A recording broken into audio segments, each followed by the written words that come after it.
Hey guys, this is Neha from WebStack. Welcome to the part 3 of Java Basics.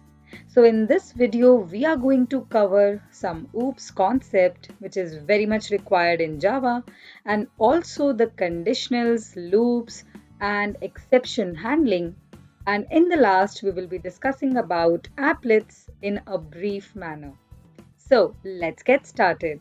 Starting the video, if you are new to the channel, don't forget to subscribe to WebStack and hit the bell to get all the notifications.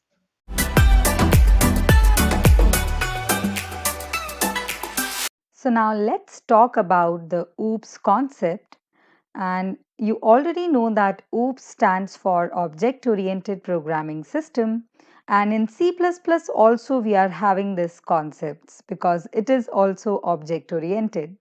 But in Java, because we call it as pure object oriented programming, so it becomes really important that you know about these concepts here. So let's see what are these OOPS concepts. So we have the same concepts like object, class, abstraction, encapsulation, polymorphism, and inheritance. So let's talk about them one by one. And for the class and object, we have already seen that in the part 2 of this Java Basics class. So if you have not seen that video, I will provide the link in the description box below. You can go and watch it there. So the first property that we are going to study is inheritance. Inheritance simply means that when a class acquires the property of other classes. That means it is inheriting the properties or the methods of any other class, that is called inheritance. It actually provides the code reusability, and also let's suppose the name of the class is A. It is extending class B. That simply means that class A is extending the features of class B. That means it is inheriting the features, and here with the help of this extends keyword we are performing the inheritance. So this is the basic syntax how you actually perform inheritance. And the next property is polymorphism. Polymorphism refers to multiple uses. For example, if I talk about a very general example, so your mobile phone is actually be used for different purposes. It can be used for calling, it can be used for texting, or camera can be used for photography. These are the different uses of a single mobile phone. So it is exhibiting polymorphism. So similarly in Java we have two mechanisms which actually performs this polymorphism, that is method overloading and method overriding. So we will talk about method overloading and overriding in the later part. And the next thing is abstraction. Abstraction simply means hiding the details or only giving the essential details to the user which is actually required. So for an example, like a car is only viewed as a car. We don't see the internal details of the car, how is it manufactured, how the brakes are being coded behind, and what all wires are connected with each other to perform different functionalities. So we don't see all those details. We only see a car as an outer or in a broader picture.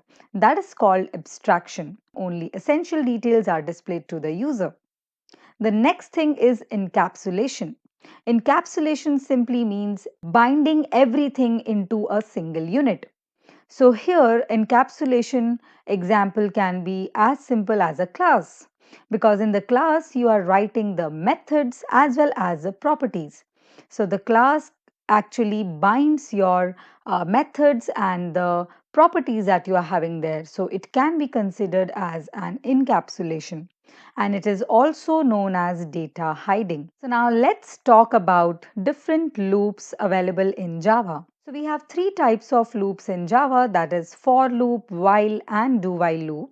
So let's discuss about the for loop, what is the syntax and how you can write it.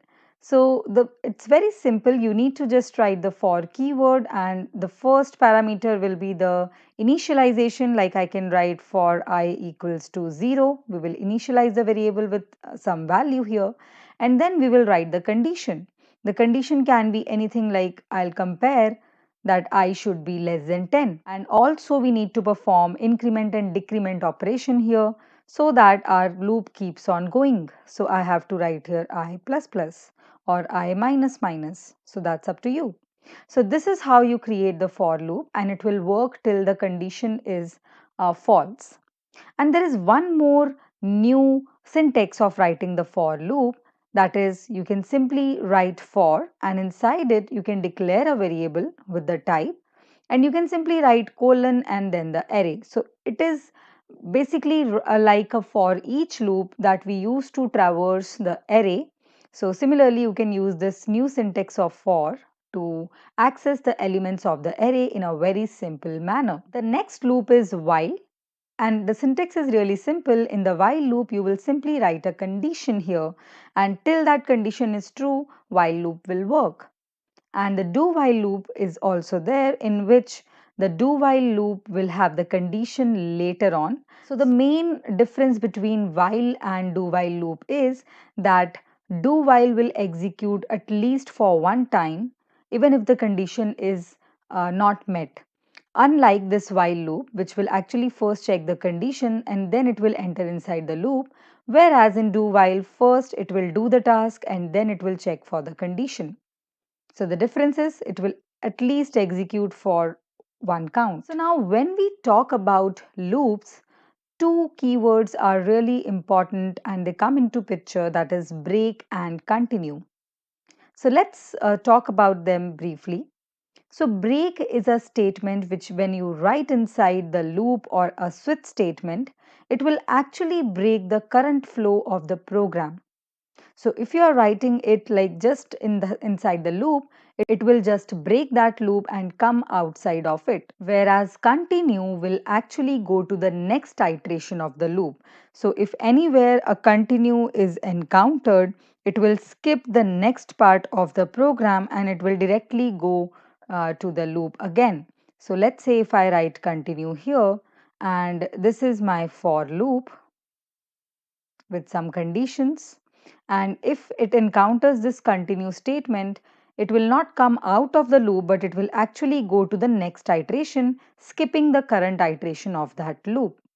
So you can use this continue and break statements a lot in your programs depending on the situations. So now let's talk about the conditionals, that is if and else statements. So they are really very helpful and very simple as well. So if else statements, there are different types of structures here, like we can have a simple if statement with a condition inside it. Let's say if I want to check if a is greater than 10, so it will check the value of a whether it is greater than 10 or not. So if it is true, then it will go inside the loop and it will execute the code here. And the second structure of if else is by just writing if condition as well as the else part. So if the condition is true, it will go inside if statement, and if it is not true, it is false, then it will reach to the else part and it will execute that code here.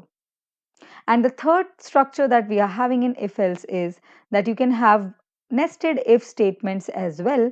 That is, if this first condition is true, then it will just check for another condition inside it.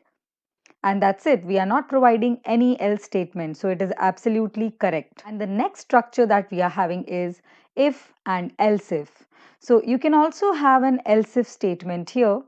Instead of just having the inner if statements, like nested if statements, you can also have else if. So if this condition, like it's true, it will be executed. Otherwise, it will check for the next condition. And if it is false again, it will check for the next condition. Like this, it will go on. And if none of the condition matches, then it will reach to the else part and it will be executed here. So let's come to the switch statements. It is somewhat like if else only, but it requires multiple statements and multiple conditions. So let's check that out. So this is the basic syntax how you can write a switch case, and it actually tests the variable against multiple values. So you write multiple conditions here in the cases. So firstly, you will use the keyword that is switch. You will write some expression like I'll just write a or b or x, whatever is your variable name on which you want to actually check for the values. So let's say I want to apply the switch case on variable A, and now I want to check whether this A value is 1, 2, 3 or 4. So you will simply write the case, and in the case you will write the first value, that is 1, and then you will write the second case, that is with value 2, then third, and then so on. And something here written is called break, which is really very important inside switch cases. If you miss out this break statement, it will go and execute all the cases below it. So break tells the code that where it needs to exit. Let's suppose the case 2 matches for A value. So what will happen? It will just execute the code inside this case, and if the break is not applied here, then it will go on to the next cases as well, and it will execute and just print all of that. So that will create a huge chaos. So we generally use break here in switch cases. And also we have something called default case, which will be executed if none of the cases match in this switch part. Now let's check out exception handling in Java, which is really very important and useful for us. So you may get the MCQs also on this topic, that is exceptions. So you have to study this very carefully. So exception simply means any abnormal behavior that your program is doing. For example, you are trying in your code to perform division, and you are trying to perform a division with 0. So a by 0 or anything by 0 is not possible, and it will actually throw a runtime error.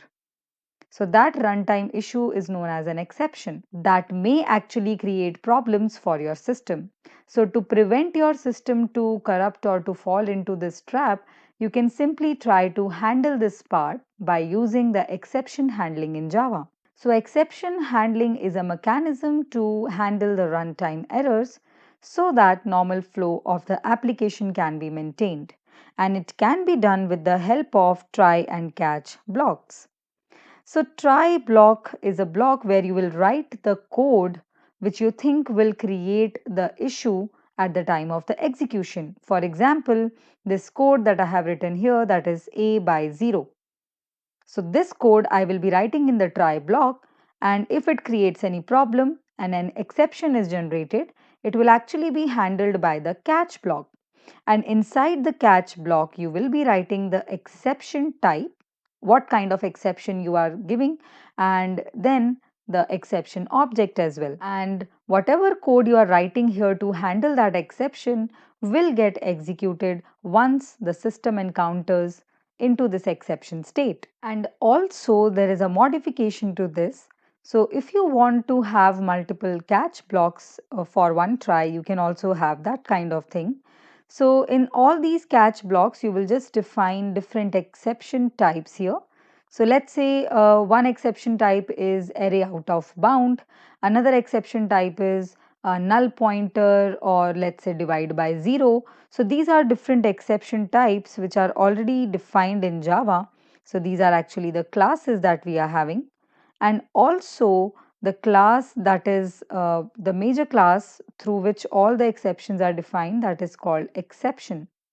So this is a class name, that is exception in Java, which is actually handling, or you can say which is a class through which all the exceptions are being inherited. For example, we have SQL exception, which occurs when there is a problem in your SQL statement, and also it contains the classes like arithmetic exception. So arithmetic exception includes this divide by 0 error also, and then we have null pointer exception, index out of bound exception, and so on. So this exception class is derived from the throwable class. So this is really very important. Exception is actually inheriting the contents of throwable, and then all the things like SQL exception, arithmetic, and runtime exceptions all are actually extending this exception class. So one more thing I want to tell you here is there are two kinds of exceptions in Java. One is called checked exception and another is called unchecked exception. So checked exception includes all the classes which actually inherit the throwable class, as I have told you, but it doesn't involve the runtime exceptions and errors. For example, you just need to remember what exceptions come under the checked one. That is IO exception, that is any input output operation if it is creating any problem. And the other example is the SQL exception, as I have told you earlier. Similarly, unchecked exceptions are something which inherit the runtime exception. These are called unchecked, like we have arithmetic, null pointer, array index. Checked exceptions are also called errors. So these are actually being encountered in the compile time only. Therefore, these are called checked exceptions. So now let's see what is throw or throws keyword. So this is a keyword which is actually used inside exception handling only, and throw keyword will actually be written to explicitly throw an exception. So you can see that if the method does not handle a checked exception, the method must declare it using the throws keyword. So let's check this out. What does it mean? So this is an example or the syntax how you can write the throws keyword here. That is, it will appear at the end of the method. So let's say this is my method name. So I will just write method name, then the throws keyword, and then the class name. That will be the exception class name. And after that, you will write the code inside it. Also, there is one thing that is called finally inside this exceptions, and finally is actually a block which is used to execute some code in the program, and this block will always be written after the catch blocks, like after all the try and catches that you are having, and it will always execute. If you are writing a finally block at the end of the catch, it will always going to be executed no matter what. So there are three very important terms in Java which can be asked in your MCQs or in any of the interviews as well, that what are these final, finally and finalize keywords in Java and how do they differ from each other. This final is a keyword in Java, finally is a block that we have just studied, and finalize is also a method. So let's see what happens here. So final is used to apply the restrictions on the classes. So if I create a final class, it cannot be inherited anywhere in the program. And if I just declare a method as final, that can't be overridden. And if I create a final variable, it can't be changed, as I have told you in the part 1 video as well. So this is a keyword in Java. Similarly, let's talk about finally. Finally is actually a block which is written after the catch, and it is used in exception handling, and it is very important code. It will always execute no matter what, and this is generally used for all the deallocation and doing the important stuff. The next is finalize, and finalize is a method which is actually used to perform the garbage collection.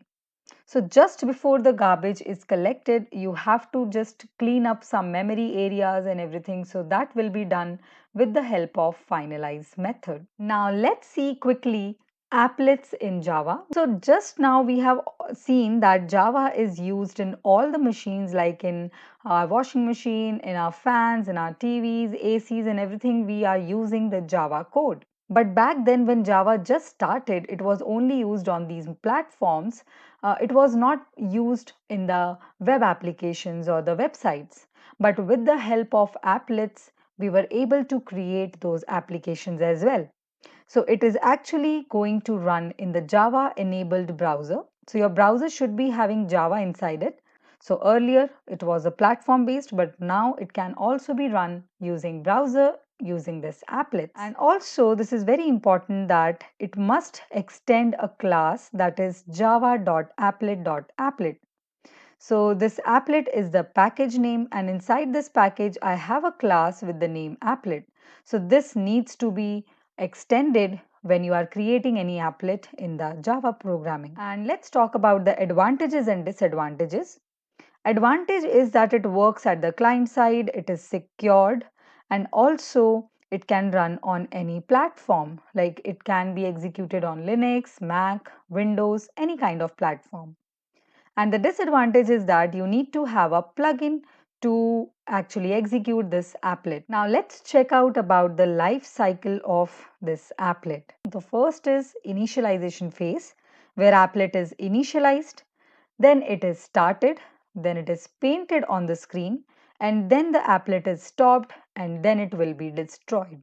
So these are the 5 points in the life cycle of Java applet, and let's check out about the life cycle methods that we use for all these phases. So as we have already discussed that it must have a applet class extended while we are writing this applet code, and this class will contain some of the life cycle methods. So let's check that out. It provides 4 methods, that is init.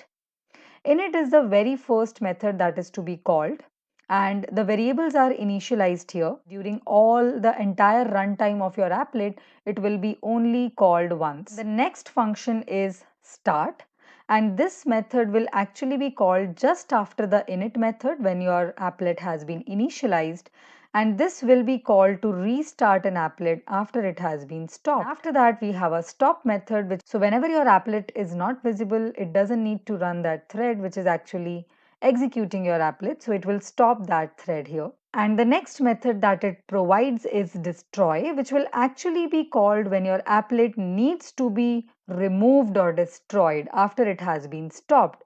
So this will only be executed once. And after that, we have a different class, that is awt.component.